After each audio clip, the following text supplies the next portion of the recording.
মুম্বাইয়ের এক প্রবল বর্ষার সন্ধ্যায় রোগা ভেজা একটি ছেলে রাহুল কোটিপতি বিক্রম সিংয়ের গাড়ির সামনে হাঁটু গেড়ে বসে পড়ল। সাহেব, আমার মাকে বাঁচান। তার হতাশ আর্তনাদ 10 বছর ধরে চাপা থাকা একটি গোপন রহস্য উন্মোচন করল, যা ছিল এক পিতা পুত্রের সম্পর্ক নিয়ে, যাকে প্রায় হারিয়ে যাওয়া বলে মনে করা হয়েছিল। আজ জীবন দর্শনের আলোচনায় আমরা আপনাকে ভাগ্য এবং সেই অপ্রত্যাশিত সাক্ষাতের গল্প শোনাব, যা পুরো জীবন বদলে দেয়। এমন হঠাৎ দেখা হওয়া কি ভাগ্যের লিখন? আসুন এই গল্পটি শুনি। বৃষ্টি ভেজা মুম্বাইয়ের সন্ধ্যা। মুম্বাইয়ে বছরের শেষ দুপুরের রোদ সাধারণত সোনালি হয়, কিন্তু আজ আকাশ যেন তার সমস্ত যন্ত্রণা উজাড় করে দিচ্ছিল। বৃষ্টির ভারী ফোঁটা টিনের ছাদের ওপর পড়ে এক কোলাহলপূর্ণ সুর সৃষ্টি করছিল। রাস্তাগুলো দ্রুত ছোট নদীতে পরিণত হল। জল জমে গেল এবং আবর্জনা ও পাতা ভেসে যেতে লাগল। গাড়ির হর্ন, মানুষের চিৎকার, সব কিছু মিলে একটি ব্যস্ত কিন্তু ক্লান্ত শহরের চিত্র তৈরি করছিল। এই ট্রাফিক জ্যামে সিং গ্রুপ অফ ইন্ডাস্ট্রিজের সিইও বিক্রম সিংয়ের চকচকে কালো মার্সিডিজ চুপচাপ দাঁড়িয়েছিল। তিনি 40 বছর পার করা একজন সফল ব্যক্তি ছিলেন, যার ব্যক্তিত্ব ছিল দুর্দান্ত এবং চোখে ছিল এক তীক্ষ্ণতা যা সবসময় একজন নেতার আভাস দিত। কিন্তু আজ সংখ্যা, চুক্তি এবং চাপ দিয়ে ভরা একটি দিনের পর বিক্রম শুধু বাড়ি ফিরে গরম জলের টবে বিশ্রাম নিতে চাইছিলেন। তিনি গোলমাল, বিশৃঙ্খলা এবং বিশেষ করে হঠাৎ আসা বৃষ্টিকে ঘৃণা করতেন, যা সবকিছু কাদাময় এবং অস্বস্তিকর করে তোলে। তিনি একটি গভীর শ্বাস নিলেন, নিজের আঙুলগুলো স্টিয়ারিং হুইলে ঠুকতে ঠুকতে নিজের বাড়তে থাকা বিরক্তি দমন করার চেষ্টা করলেন। রাহুলের আকুতি। হঠাৎ একটি ছোট রোগা ছায়া, যা ইঁদুরের মতো ভিজে গিয়েছিল এবং যার চুলগুলো তার ফ্যাকাশে মুখে লেগেছিল, রাস্তার ধারের এক সরু গলি থেকে বাইরে বেরোল। ছেলেটি সরাসরি বিক্রমের গাড়ির সামনে হাঁটু গেড়ে বসে পড়ল। তার হাঁটু ঠান্ডা রাস্তার সঙ্গে ধাক্কা খেল এবং একটি শুকনো ধপ শব্দ হল। বিক্রম চমকে গেলেন, তার হৃৎপিণ্ড যেন বেরিয়ে আসছিল। তিনি জোরে ব্রেক কষলেন। টায়ারের তীক্ষ্ণ শব্দ প্রতিধ্বনিত হল এবং গাড়ির সামনের অংশ সেই ছোট্ট শরীরটিকে প্রায় ছুঁয়ে গেল। এ ভগবান, এ কার বাচ্চা যে এত সাহস দেখাচ্ছে? পাশে লটারির টিকিট বিক্রি করা এক মহিলা ঘাবড়ে যাওয়া গলায় চিৎকার করে উঠল, মরতে চাস? যেভাবে রাস্তায় ছুটছিস বাচ্চা? একটি অটোরিকশার চালক, যে বৃষ্টি থেকে বাঁচতে একটি কার্নিশের নিচে দাঁড়িয়েছিল, রাগে বলল। বিক্রম গাড়ির কাঁচ নামালেন। তার রাগ ফেটে পড়ার অপেক্ষায় ছিল। তিনি জোরে চিৎকার করতে যাচ্ছিলেন, কিন্তু যখন তিনি ছেলেটির চোখের দিকে তাকালেন, বড় কালো চোখ যা কাঁদছিল না, শুধু তাকে চরম হতাশার সঙ্গে দেখছিল, তখন তার সমস্ত কথা গলায় আটকে গেল। প্রায় 10 বছর বয়সী ছেলেটি সেখানেই হাঁটু গেড়ে বসে রইল। তার দুই হাতে একটি পুরনো জীর্ণ কাপড়ের ব্যাগ শক্ত করে ধরা ছিল। তার কণ্ঠস্বর বৃষ্টি এবং গাড়ির হর্নের শব্দে কাঁপছিল। সাহেব, সে হৃদয় বিদারক কণ্ঠে ডাকল, সাহেব, দয়া করে যাবেন না। আমার মা মরে যাচ্ছে। আমি আপনার কাছে ভিক্ষা চাইছি, আমার মাকে সাহায্য করুন। এখন অশ্রু তার গাল বেয়ে গড়িয়ে পড়ছিল, যা বৃষ্টির জলের সঙ্গে মিশে করুণ রেখা তৈরি করছিল। বিক্রম স্তম্ভিত হয়ে গেলেন। মরে যাচ্ছে? তিনি দ্রুত চারপাশে তাকালেন, কিন্তু কোনো বড় কাউকে দেখলেন না। এটা কি কোনো প্রতারণা, নাকি কেউ তাকে উস্কেছে? তিনি নিজের কণ্ঠস্বরকে সংযত করার চেষ্টা করলেন, যদিও তার কণ্ঠে কিছু একটা ভিন্ন ছিল। সেটা স্বাভাবিক শীতলতা ছিল না। এই ছেলে, ওঠ তাড়াতাড়ি, ওখানে বসে থাকলে কোনো গাড়ি চাপা দিয়ে দেবে। ছেলেটি দ্রুত মাথা নাড়ল। তার চোখ তখনও তার কাছে মিনতি করছিল। না সাহেব, আপনি যদি আমার মাকে না নিয়ে যান, তবে সে সময় মতো পৌঁছতে পারবে না। গুলির কোণে বড় পাও বিক্রি করা চাচা বলেছেন যে মাকে অবিলম্বে হাসপাতালে নিয়ে যেতে হবে। আমি ট্যাক্সি ডাকার জন্য ছুটেছিলাম, কিন্তু কেউ থামল না। সাহেব, আমি আপনার পায়ে পড়ছি, দয়া করে আমার মাকে সাহায্য করুন। ছেলেটির শিশকি বিক্রমের কানে সুইয়ের মতো বিঁধছিল। তিনি তার মুখের দিকে তাকালেন। ছোট মুখটি শক্তভাবে বন্ধ, তার চোখ করুণভাবে মিনতি করছিল। সেই চোখগুলো এত পরিচিত কেন লাগছিল, যা হৃদয়কে অস্থির করে তোলে? তিনি সেগুলোকে এর আগে কোথাও দেখেছিলেন। একটি অদ্ভুত অনুভূতি, একটি বোঝার অতীত অনুপ্রেরণা বিক্রমের জমাট মাথার হৃদয়ে প্রবেশ করল। তিনি বুঝতে পারছিলেন না যে তিনি এই সব কেন করছেন, কিন্তু সেই শিশুটির চোখ যখন সে রাস্তার মাঝে হাঁটু গেড়ে বসেছিল, তার হৃদয়ের কোথাও খুব গভীরে, খুব ঠান্ডা কোণে স্পর্শ করেছিল, যা একটি হালকা যন্ত্রণা জাগিয়ে উঠেছিল। পিছন থেকে গাড়ির হর্ন বাজতে শুরু করল। কিছু কৌতূহলী পথচারী ছবি এবং ভিডিও নেওয়া শুরু করেছিল। বিক্রমের এই ধরনের মনোযোগ আকর্ষণ করা সবচেয়ে বেশি অপছন্দ ছিল। তিনি একটি গভীর শ্বাস নিলেন এবং দ্রুত একটি সিদ্ধান্ত নিলেন। গাড়িতে ওঠো, তিনি দৃঢ়তার সঙ্গে বললেন। এখন আর কোনো দ্বিধা ছিল না। ছেলেটি অবাক হয়ে গেল। জি, তাড়াতাড়ি গাড়িতে ওঠো। যদি তুমি না চাও যে তোমার মায়ের কিছু হক, তবে তাড়াতাড়ি করো। চলের ভেতরের দৃশ্য। যেমনই বিক্রম দরজা খুললেন, রাহুল হুঁশ ফিরে পেল। সে তাড়াতাড়ি উঠে দাঁড়াল। তখনও নিজের ব্যাগ শক্ত করে ধরে এবং টলতে টলতে গাড়ির দিকে ছুটে গেল। সে গাড়িতে চড়ে বসল। তার ভেজা শরীর দামি লেদারের সিটের একটি বড় অংশ ভিজিয়ে দিল, কিন্তু বিক্রমের মনোযোগ সেদিকে ছিল না। কোন গলি? তিনি সংক্ষেপে জিজ্ঞাসা করলেন। জি জি, গলি নম্বর 127 সাহেব। আপনি ডান দিকে মোড় নিলেই দ্রুত পৌঁছে যাবেন। গাড়িটি ধীরে ধীরে সেই কাদা ভরা সরু গলিতে মোড় নিল। বৃষ্টি তখনও জোরে পড়ছিল। শানদার মার্সিডিজ, যা মসৃণ পাকা রাস্তা এবং বড় পার্কিং লটে অভ্যস্ত ছিল, এখন গলি নম্বর 127 কষ্টে এগিয়ে যাচ্ছিল। এই সরু আঁকাবাঁকা গলিটি একটি মোটরসাইকেলের জন্যই যথেষ্ট ছিল। একটি বিলাসবহুল গাড়ির কথা তো ছেড়েই দিন। বড় টায়ারগুলো জলের গর্তের ওপর ছড়ে কাদা এবং আবর্জনা পুরনো দেওয়ালগুলিতে ছিটকে দিচ্ছিল। স্যাঁতস্যাঁতে নর্দমা এবং আবর্জনার মিশ্র গন্ধ বিক্রমের নাকে প্রবেশ করল, যার ফলে তিনি ভ্রু কুঁচকে নিলেন। এই দৃশ্যটি সেই মহৎ এবং সুশৃঙ্খল পৃথিবীর সম্পূর্ণ বিপরীত ছিল যেখানে তিনি বাস করতেন। বিক্রম ধীরে ধীরে দীর্ঘশ্বাস ফেললেন এবং নিজেকে জিজ্ঞাসা করলেন যে তিনি এই জায়গায় কি করছেন। রাহুল তার পাশে বসেছিল। ঠান্ডা এবং ভয়ে তখনও কাঁপছিল, কিন্তু তার চোখে আশা ছিল। যখন সে রাস্তা বলছিল, জি, এসে গেছি সাহেব, গলির একদম শেষ প্রান্তের বাড়ি। ছেলেটি নিচু স্বরে বলল। গাড়িটি একটি জরাজীর্ণ চলের সামনে থামল, যার দেওয়ালগুলি ভাঙাচোরা ছিল এবং টিনের ছাদে জং লেগেছিল। বিক্রম বাইরে তাকালেন। তার হৃদয়ে এক অবর্ণনীয় অনুভূতি উছলে উঠল। তিনি বিশ্বাস করতে পারছিলেন না যে মুম্বাইয়ের মতো দ্রুত বিকাশমান শহরে এমন জায়গাও বিদ্যমান। রাহুল প্রায় গাড়ি থেকে ঝাঁপিয়ে পড়ল এবং শেষ কক্ষের দিকে ছুটল। তার কণ্ঠস্বর ঘাবড়ানো ছিল। মা, মা দেখো, একজন ভালো সাহেব আমাদের সাহায্য করেছেন মা। বিক্রম ভারী মন নিয়ে তার পিছনে চললেন। কক্ষটি 10 বর্গমিটারেরও কম ছিল, স্যাঁতস্যাঁতে এবং অন্ধকার, যেখানে কেবল একটি পুরনো লোহার খাট, একটি পুরনো প্লাস্টিকের টেবিল এবং কিছু ছড়ানো জিনিসপত্র ছিল। বাতাসে ভেষজ এবং স্যাঁতস্যাঁতে দমবন্ধকারক গন্ধ ছিল। প্রিয়ার সাথে মোলাকাত 10 বছরের পুরনো রহস্য। লোহার খাটে একটি যুবতী মহিলা যন্ত্রণায় কুঁকড়ে শুয়েছিলেন, ঘামে ভেজা, যার ফলে তার চুল এবং পাতলা কুর্তা ভিজে গেছিল। তার মুখ যন্ত্রণায় ফ্যাকাশে হয়ে গেছিল, ঠোঁট শুষ্ক এবং ফাটা এবং শ্বাস দুর্বল ছিল। রাহুল তার মায়ের কাছে ছুটে গেল এবং তাকে জড়িয়ে ধরল। তার চোখ আবার কাঁদতে শুরু করল। মা, আমার খুব ভয় লাগছে, মা, আমাকে ছেড়ে যেও না। বিক্রম দরজায় থমকে দাঁড়ালেন। তার চোখ তার মহিলার মুখের ওপর স্থির ছিল। যদিও রোগ এবং কঠিন জীবনের কারণে তিনি খুব রোগা এবং দুর্বল হয়ে গেছিলেন, কিন্তু সেই মুখাবয়ব, সেই বন্ধ চোখ তিনি কিভাবে ভুলে যেতে পারতেন? বিক্রমের মেরুদণ্ডে একটি শিহরণ বয়ে গেল, ঠান্ডা তারপর গরম।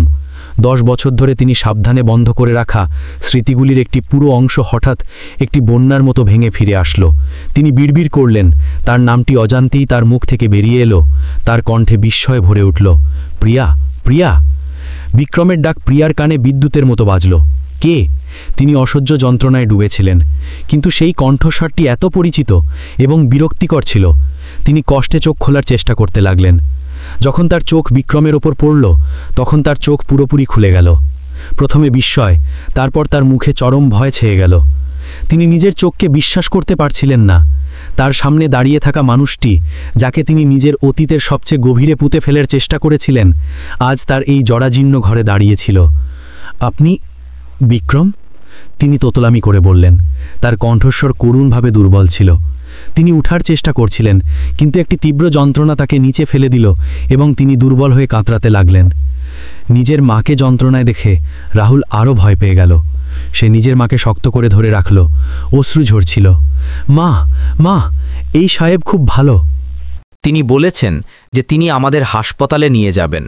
রাহুলের নিষ্পাপ কথাগুলো বিক্রমকে নাড়া দিল এবং তাকে শক থেকে বের করে আনল। তার কাছে স্মৃতি বা বিস্ময়ে ডুবে থাকার সময় ছিল না। প্রিয়ার অবস্থা খুব গুরুতর ছিল। বিনা একটি শব্দও না বলে তিনি দ্রুত এগিয়ে গেলেন এবং তাকে নিজের বাহুতে তুলে নিলেন। তার শরীর তার বাহুতে খুব হালকা ছিল, উত্তপ্ত ছিল। ঘামের গন্ধ প্রিয়ার সেই পরিচিত সুগন্ধের সঙ্গে মিশে গিয়েছিল, যা তাদের আবেগপূর্ণ ভালোবাসার দিনগুলির ছিল। বিক্রম রাহুলের দিকে তাকালেন। তার কণ্ঠস্বর ভয়ঙ্কর শান্তি বজায় রাখার চেষ্টা করছিল, কিন্তু তার চোখে দৃঢ়তা জ্বলছিল। রাহুল, মায়ের প্রয়োজনীয় কাগজপত্র এবং জিনিসপত্র নিয়ে এসো, তাড়াতাড়ি করো। তিনি নিজেকে আর চিন্তা করার অনুমতি দিলেন না।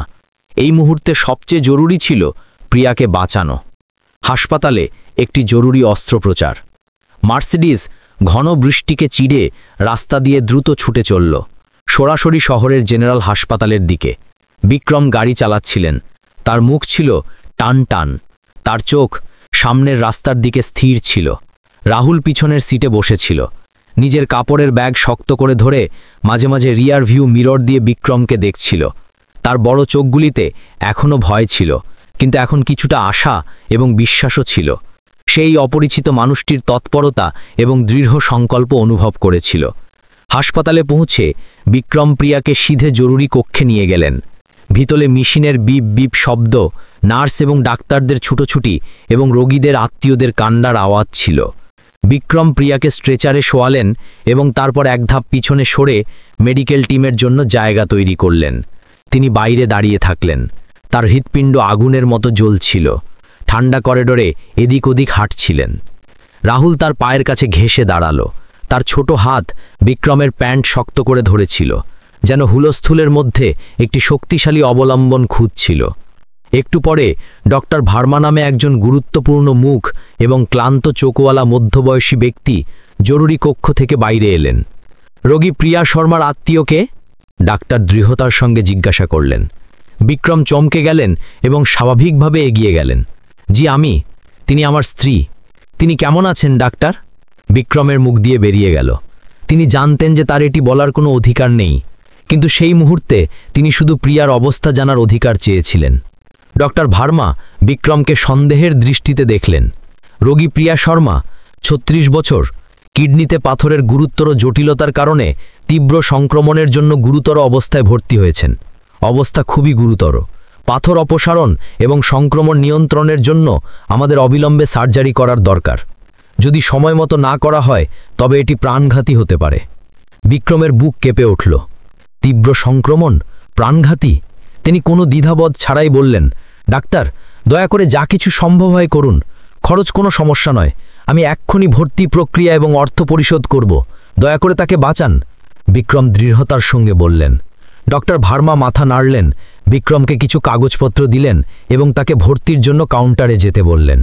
সঞ্জয়ের খোঁজ এবং অতীতের উন্মোচন। বিক্রম দ্রুত চলে গেলেন। তার মাথায় শুধু বিছানায় শুয়ে থাকা প্রিয়ার ছবি ছিল। প্রক্রিয়া শেষ হওয়ার পর এবং প্রিয়ার অস্ত্রোপচারের প্রস্তুতির সময় বিক্রম করিডোরে ফিরে এলেন। রাহুল এখনও সেখানেই বসেছিল। তার বড় কালো চোখ, তার ছোট মুখ শক্তভাবে বন্ধ। সেই মুখাবয়ব অদ্ভুতভাবে পরিচিত লাগছিল। বিক্রম রাহুলের পাশে বসলেন। ছেলেটির নিষ্পাপ চোখের গভীরের দিকে তাকিয়ে একটি পাগল করা কিন্তু ভয়ঙ্করভাবে যৌক্তিক চিন্তা বিক্রমের মাথায় ঝলসে উঠল, যার ফলে তার হৃৎপিণ্ড দ্রুত ধরফর করতে লাগল। রাহুল অদ্ভুতভাবে তার ছোটবেলার মতো দেখতে ছিল। মুখের প্রতিটি রেখা, চোখ, এমনকি যখন সে চিন্তিত হতো তখন তার ঠোঁট কামড়ানোর পদ্ধতিও সবকিছু তাকে নিজের ছোটবেলার কথা মনে করিয়ে দিচ্ছিল। সাহেব, আমার মা ঠিক তো হয়ে যাবে না? রাহুল ধীরে ধীরে বিক্রমের শার্ট টানল। তার কণ্ঠস্বর কাঁপছিল, যা তার চিন্তার ধারাকে ভেঙে দিল। বিক্রম নিচে ঝুঁকল এবং ধীরে ধীরে ছেলেটির মাথায় হাত বোলালো। চিন্তা করো না, তোমার মা ঠিক হয়ে যাবেন। তিনি রাহুলকে শান্ত করার চেষ্টা করলেন, কিন্তু তিনি নিজেও এর বিষয়ে নিশ্চিত ছিলেন না, এবং তিনি এর থেকেও বেশি অনিশ্চিত ছিলেন যে এরপরে কী ঘটতে চলেছে। অতীত, যাকে হারিয়ে যাওয়া বলে মনে করা হয়েছিল, এখন হঠাৎ সুনামির মতো এসে গিয়েছিল, যা সবকিছু ভাসিয়ে নিয়ে যেতে প্রস্তুত ছিল। বিক্রম বন্ধ অপারেশন থিয়েটারের দরজার দিকে তাকালেন। তার হৃৎপিণ্ড অমীমাংসিত প্রশ্নে ভারাক্রান্ত ছিল। অপারেটিং রুম থেকে আসা মনিটরের নিয়মিত বিপ বিপ শব্দ বিক্রমের হৃৎপিণ্ডের আসন্ন ঝড়ের ঘণ্টার মতো লাগছিল। তিনি সেখানেই দাঁড়িয়ে থাকলেন, তার চোখ স্টিলের দরজার দিকে স্থির ছিল, কিন্তু তার মন অনেক দূরে চলে গিয়েছিল। রাহুল সম্পর্কে প্রশ্ন তার মনে অনবরত ঘুরছিল। এটি কি সম্ভব? না, এটি হতে পারে না, কিন্তু সাদৃশ্যগুলি এত স্পষ্ট ছিল যে তাদেরকে উপেক্ষা করা যেত না। বিক্রম নিজের ফোন বের করলেন। তার আঙুলগুলো কাঁপছিল যখন তিনি তার সহকারী সঞ্জয়ের নম্বর খুঁজলেন। সঞ্জয়, তিনি বললেন। তার কণ্ঠে এমন একটি তৎপরতা এবং আবেগ ছিল যা সঞ্জয় তার বসের কাছ থেকে খুব কমই শুনেছিলেন। আমার জন্য একটি ব্যক্তির তাৎক্ষণিক তদন্ত করো। প্রিয়া শর্মা, ৩৬ বছর, উত্তরপ্রদেশের একটি গ্রামের বাসিন্দা। বিশেষ করে তার ছেলের সম্পর্কে সমস্ত তথ্য খুঁজে বের করো। নাম রাহুল শর্মা, ১০ বছরের। যত তাড়াতাড়ি সম্ভব যেমনই তথ্য পাও আমাকে পাঠিয়ে দাও।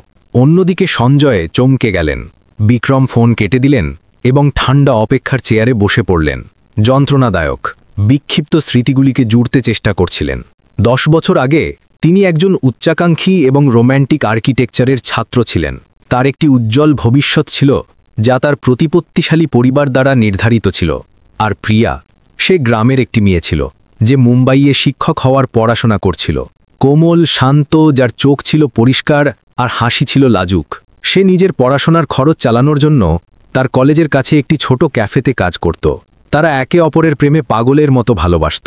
এক প্রথম প্রেম যা শহরের মাঝে ফোটা বুনো ফুলের মতো শুদ্ধ এবং তীব্র ছিল। তারপর তার বাবা মিস্টার হর্ষবর্ধন সিং এ সম্পর্কে জানতে পারলেন। একজন কর্তৃত্ববাদী, শক্তিশালী ব্যক্তি যিনি প্রতিপত্তি এবং অবস্থানকে সবার উপরে রাখতেন। তিনি তাদের সম্পর্কের কঠোর বিরোধিতা করলেন। একটি অনাথ, গ্রাম্য, গরিব মেয়ে সিং গ্রুপ অফ ইন্ডাস্ট্রিজের চেয়ারম্যানের যোগ্য কি করে হতে পারে? আমি তোমাকে মানা করছি। সেই দিনের তার কথাগুলো এখনও বিক্রমের কানে বাজছিল। বিক্রম নিজের বাবার শক্তির সামনে দুর্বল এবং অসহায় হয়ে পড়েছিলেন। এবং তারপর প্রিয়া গায়েব হয়ে গেল। সে একটি ছোট চিঠি রেখে গিয়েছিল, যাতে শুধু কিছু লাইন ছিল যেখানে বলা হয়েছিল যে সে তার যোগ্য নয়, যে সে চায় যে তার ভবিষ্যৎ আরও ভালো হয়, তাকে আর না খোঁজে। বিক্রম তাকে পাগলের মতো সব জায়গায় খুঁজলেন, কিন্তু সব বৃথা ছিল। প্রিয়া যেন এই পৃথিবী থেকে অদৃশ্য হয়ে গিয়েছিল। বিশ্বাসঘাতকতার যন্ত্রণা, অসহায়তার অনুভূতি এবং বাবার নিষ্ঠুর হস্তক্ষেপ বিক্রমকে এক অন্য মানুষে পরিণত করেছিল। তিনি নিজের হৃদয়কে কর্মজীবন এবং সাফল্যের বরফের নিচে কবর দিয়ে দিলেন। ফোন থেকে আসা একটি বার্তার শব্দ বিক্রমের চিন্তার ধারাকে ভেঙে দিল। এটা ছিল সঞ্জয়। স্যার, আমি তথ্য পেয়ে গেছি। বার্তায় লেখা ছিল, প্রিয়া শর্মা, তার একটি ছেলে আছে, নাম রাহুল শর্মা, ১০ বছরের। ১০ বছরের? বিক্রম বিড়বিড় করলেন। যদি রাহুল তার ছেলে হয়, তাহলে প্রিয়া ১০ বছর আগে যখন তাকে ছেড়ে গিয়েছিল তখন সে গর্ভবতী ছিল। সে একা একা সন্তান জন্ম দিয়েছে, একা একা ১০ বছর ধরে তাকে বড় করেছে। বিক্রমের হৃদয়ে কেউ যেন নিংড়ে নিয়েছিল বলে মনে হল। অপরাধবোধ, দুঃখ এবং একটি অস্পষ্ট রাগ উথলে উঠল। তিনি নিজের ছেলের জীবনের প্রথম ১০ বছর হারিয়েছিলেন। প্রিয়ার জেগে ওঠা এবং বিক্রমের প্রশ্ন। পরের দিন সকালে যখন দিনের প্রথম হলুদ রশ্মি হাসপাতালের কক্ষের জানালা দিয়ে ছেকে এলো, প্রিয়া ধীরে ধীরে চোখ খুললেন। অপারেশন এবং ব্যথা কমানোর ওষুধের কারণে তিনি আরাম পেয়েছিলেন। এটা তাকে মনে করিয়ে দিল যে সে হাসপাতালে আছে। তিনি উঠতে চেষ্টা করলেন, কিন্তু সেলাইয়ে ব্যথা হলো এবং তিনি ধীরে ধীরে কাঁতরে উঠলেন। সেই হালকা আওয়াজ বিক্রমকে জাগিয়ে দিল। যিনি বিছানার পাশে একটি চেয়ারে বসেছিলেন, মাথা বিছানার কিনারে ঠেকানো। তিনি তাড়াহুড়ো করে উঠে দাঁড়ালেন। তার মুখে উদ্বেগ এবং খুশি সাফ দেখা যাচ্ছিল। প্রিয়া, তুমি উঠে গেছ? বিক্রম জিজ্ঞাসা করলেন। এখন কেমন অনুভব করছো? কি এখনও খুব ব্যথা আছে? আমি ডাক্তারকে ডাকছি। প্রিয়া তাকে দেখলেন। তার চোখে খুব জটিল ভাব ছিল। বিস্ময়, ভয়, গভীর কৃতজ্ঞতা এবং অতীতের জন্য কিছু অসন্তোষ ছিল। সে দ্রুত নিজের মুখ ফিরিয়ে নিল। বিক্রম, তুমি এখানে কেন? প্রিয়া জিজ্ঞাসা করলেন। তার কণ্ঠস্বর দুর্বল ছিল। রাহুল ছেলেটি রাস্তায় সাহায্যের জন্য চিৎকার করছিল এবং ঘটনাক্রমে আমার সঙ্গে দেখা হলো। তোমার কিডনিতে পাথরের জটিলতার কারণে তীব্র সংক্রমণ হয়েছিল। তৎকাল সার্জারির প্রয়োজন ছিল। ভাগ্যক্রমে তুমি সময় মতো পৌঁছে গেছ। প্রিয়া চুপ করে রইল। তার মন অস্থির ছিল। যে রহস্য সে 10 বছর ধরে লুকিয়ে রাখার চেষ্টা করেছিল, তা কি এখন সুরক্ষিত থাকবে? ঠিক সেই সময় রাহুল দরজা দিয়ে চুপি চুপি ভিতরে এলো। তার হাতে কমলার জুসের একটি গ্লাস ছিল। সে নিজের মাকে জেগে থাকতে দেখে খুশিতে চিৎকার করে উঠল। মা উঠে গেছে! মা, কোথাও ব্যাখ্যা হচ্ছে নাকি?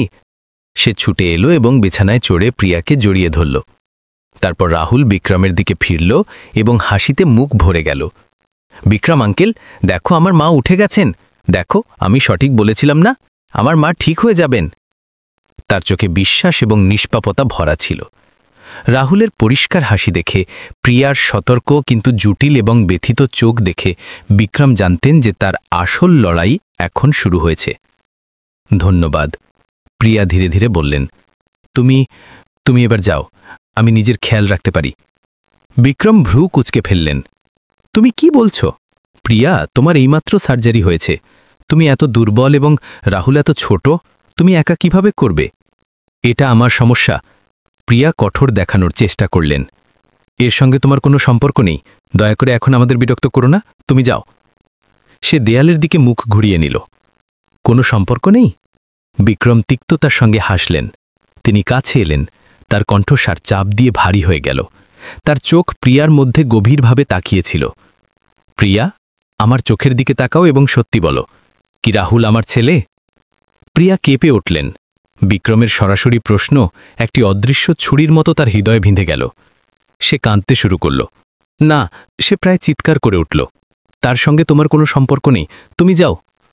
তুমি মিথ্যে বলছো, বিক্রম রাগে বললেন। আমি দেখেছি, সে আমার ছোটবেলার মতো দেখতে, ঠিক তেমনই। প্রিয়া, অস্বীকার করার চেষ্টা করো না। আমাকে বলো, তুমি এটা আমার কাছ থেকে 10 বছর ধরে লুকিয়েছিলে কেন? তুমি আমার কাছ থেকে 10 বছর ধরে বাবা হওয়ার অধিকার ছিনিয়ে নেওয়ার সাহস কি করে করলে? প্রিয়া সিসকি তুলে কাঁদতে কাঁদতে বললেন, বাবা হওয়ার অধিকার? তাহলে সেই দিন কে আমার কাছ থেকে ভালোবাসা, একটি পুরো পরিবার পাওয়ার অধিকার ছিনিয়ে নিয়েছিল? কে আমাকে একা একা সমস্ত তিক্ততা এবং অপমানের মোকাবিলা করার জন্য ছেড়ে দিয়েছিল? তখন তুমি কোথায় ছিলে? বিক্রম নিঃশব্দ হয়ে গেলেন। তিনি জানতেন যে তিনি কিসের কথা বলছেন। তিনি জানতেন যে এতে তারও অনেক বড় ভুল ছিল। তিনি খুব দুর্বল ছিলেন, তাকে বাঁচানোর জন্য যথেষ্ট শক্তিশালী ছিলেন না। আমাকে মাফ করে দাও, তিনি ফিসফিস করে বললেন। তার কণ্ঠস্বর অনুশোচনায় ভরা ছিল। আমার তোমাকে দরকার নেই যে তুমি তাকে নিজের ছেলে বলে মানো। প্রিয়া নিজের অশ্রু মুছতে মুছতে বললেন, তার কণ্ঠস্বরে এক কঠোর দৃঢ়তা চলে এলো। আমার তোমার বা তোমার পরিবারের দয়া দরকার নেই। আমি আমার ছেলেকে নিজেই বড় করতে পারি। আমি চাই না যে সে তোমার পরিবারের ক্ষমতা এবং অর্থের ঘূর্ণাবর্তে ফেসে যাক এবং তারপর নিজের মায়ের মতো মানুষের দ্বারা অপমানিত এবং অবহেলিত হোক। প্রিয়া, সত্যি বলছি, বিক্রম বলার চেষ্টা করলেন। তুমি যাও। প্রিয়া বিক্রমের কথা কেটে দিলেন। প্রায় চিৎকার করে বললেন, দয়া করে আমাদের একা ছেড়ে দাও, আমি তোমার কাছে ভিক্ষা চাইছি। বিক্রম নিজের সামনের মহিলাটিকে দেখলেন। তার হৃদয়ে হাজার সুঁয়ের বিধার মধ্যে যন্ত্রণা দিচ্ছিল। তার চোখে দৃঢ়তা, ব্যথা এবং হতাশা তাকে আর কিছু বলতে বাধা দিল। তিনি জানতেন যে প্রিয়া তার চারপাশে যে বরফের দেয়াল তৈরি করেছেন তা ভাঙার জন্য তার অনেক সময় এবং সততা এবং ধৈর্যের প্রয়োজন হবে। ডিএনএ পরীক্ষা এবং নতুন আবাসন। প্রিয়ার দৃঢ় অস্বীকৃতি সত্ত্বেও বিক্রম হাল ছাড়লেন না। তিনি চুপিসারে ডিএনএ পরীক্ষা করার সিদ্ধান্ত নিলেন, যাতে তার কাছে অকাট্য প্রমাণ থাকে। সেই রাতে যখন রাহুল ঘুমোচ্ছিল, বিক্রম চতুরতার সঙ্গে তার বালিশ থেকে কিছু চুল নিয়ে নিলেন। তিনি জানতেন যে এটি ঠিক নয়, কিন্তু তার সত্য চাই। হাসপাতালে কিছুদিন থাকার পর প্রিয়ার স্বাস্থ্যের বেশ উন্নতি হল। বিক্রম মা ও ছেলেকে একটা আরামদায়ক অ্যাপার্টমেন্টে নিয়ে গেলেন, যা তিনি সঞ্জয়কে দিয়ে আগেই প্রস্তুত করিয়েছিলেন। এটি তার আলিঙ্গন করা বাংলো ছিল না, বরং মুম্বাইয়ের একটি শান্ত এলাকার একটি উচ্চমানের অ্যাপার্টমেন্ট, যা প্রিয়া এবং রাহুলের জন্য কোনো ঝামেলা ছাড়াই বিশ্রাম নেওয়ার জন্য যথেষ্ট ছিল। যদিও প্রিয়া এখনও শীতল এবং দূরে রয়ে গেলেন, এমনকি কিছুটা বিরক্ত। তাকে এটি স্বীকার করতে হয়েছিল, কারণ রাহুলেরও একটি উন্নত পরিবেশের প্রয়োজন ছিল। তিনি চাননি যে তার ছেলে আরও কষ্ট ভোগ করুক। বিক্রম মা ও ছেলের খুব ভালোভাবে যত্ন নিলেন, সেই অভাব এবং অসুবিধাগুলি পূরণ করে যা তারা পার করেছিল। তিনি প্রিয়া এবং রাহুলের প্রিয় খাবার কিনলেন। প্রতি দুপুরে রাহুলকে কাছের পার্কে নিয়ে যেতেন এবং ঘণ্টার পর ঘণ্টা ধৈর্য সহকারে সেই ছেলেটির অন্তহীন কথা শুনতেন। তিনি চাইতেন যে রাহুল তার উপস্থিতির অভ্যস্ত হয়। সেই মানসিক অভাব পূরণ করতে চাইতেন যা ছেলেটি গত 10 বছর ধরে সহ্য করেছিল। এক সন্ধ্যায় রাহুল বারান্দায় নিজের মায়ের কোলে বসে ঠান্ডা হাওয়া উপভোগ করছিল। মা, বিক্রম আঙ্কেল খুব ভালো, তাই না? রাহুল নিজের পরিষ্কার প্রশংসামূলক কণ্ঠে বলল। প্রিয়া চুপ রইলেন। ধীরে ধীরে নিজের ছেলের নরম চুলগুলো সহলাচ্ছিলেন। তিনি জানতেন না যে নিজের ছেলেকে কি জবাব দেবেন। রাহুল, প্রিয়া হঠাৎ বললেন। তার কণ্ঠে কিছু উত্তেজনা ছিল। তিনি একটি গভীর শ্বাস নিলেন, যেন তিনি তার পুরো জীবনের সাহস সঞ্চয় করছেন। কি কি তুমি তোমার বাবার সম্পর্কে জানতে চাও? রাহুল নিজের গোলগাপ মুখ ওপরে তুলল। তার চোখ বিস্ময় নিয়ে তার মাকে দেখছিল। হ্যাঁ মা, আমি জানতে চাই। দয়া করে আমাকে বলো, আমার বাবা কোথায়? প্রিয়া নিজের ছেলের পরিষ্কার চোখের গভীরে দেখলেন। তোমার বাবা আসলে কোথাও দূরে কাজ করতে যাননি, যেমনটা আমি তোমাকে বলতাম। তার অসম্পূর্ণ কথা সেই রহস্যের দরজা খুলে দিল, যা 10 বছর ধরে বন্ধ ছিল। ডিএনএ পরীক্ষার ফলাফল এবং বিক্রমের ক্ষোভ। প্রিয়ার হাসপাতাল থেকে ছুটি পাওয়ার 1 সপ্তাহ পর বিক্রম সন্ধ্যায় অ্যাপার্টমেন্টে ফিরলেন। তিনি বসার ঘরে ঢুকলেন। তার হাতে একটা মোটা সাদা খাম ছিল, ডিএনএ পরীক্ষার ফলাফল। তার হৃদয় জোরে জোরে ধড়ফড় করছিল। একই সাথে উত্তেজনা, ভয় এবং আশার অনুভূতি হচ্ছিল। প্রিয়া পাশের সোফায় কাপড় ভাঁজ করছিলেন। তার হাতে খামটি দেখে তার হৃদয় দ্রুত ধড়ফড় করতে লাগল। তিনি জানতেন যে এর ভেতরে কি আছে, একটি সত্য যা তিনি 10 বছর ধরে লুকানোর চেষ্টা করেছিলেন।